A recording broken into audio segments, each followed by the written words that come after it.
మళ్ళీనైతే గౌతమ్ నీకేం కావాలన్నా చేస్తాను అని అయితే చెప్తూ ఉంటాడు. అలా చెప్పగానే నాకు నేను ఎక్కడున్నానో తెలీదు, ఏ ప్లేస్లో ఉన్నానో కూడా తెలియకుండా నన్ను పెంచుతున్నారు. అలాంటిది నాకు మా అన్నయ్య అక్క అత్తయ్య కావాలి. వాళ్ళిద్దరూ వస్తే వాళ్ళిద్దరితో నేను చాలా హ్యాపీగా ఉంటాను. ఒక్కదాన్ని ఉండలేకపోతున్నాను.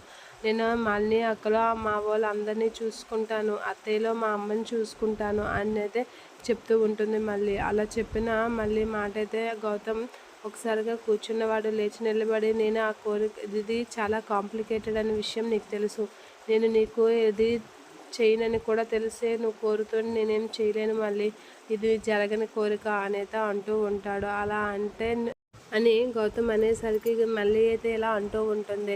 అయితే మీరు తెచ్చిన చీర నేను కట్టుకోను, మీరు చెప్పినట్లుగా నేను వినను, మీరు నాకు అయిన వాళ్ళు దూరం చేశారు అని చెప్పి మళ్ళీ అయితే కోపంతో ఆ చీరనైతే ఒకసారిగా ఇలా విసిరేస్తూ ఉంటుంది. అలా విసిరేసరికి గౌతమ్ అయితే షాక్ అవుతూ ఉంటాడు. ఏంటి మళ్ళీ ఏం నువ్వు చేసిందంటే, నాకు సంతోషాన్ని ఇవ్వండి, మీరు తెచ్చిన వస్తువుల్లో సంతోషం ఉందనుకుంటున్నారా, నాకు మా అన్నయ్య అక్క అత్తయ్య వాళ్ళు వస్తేనే సంతోషం అని చెప్పి సీరియస్గా మాట్లాడుతూ ఉంటుంది.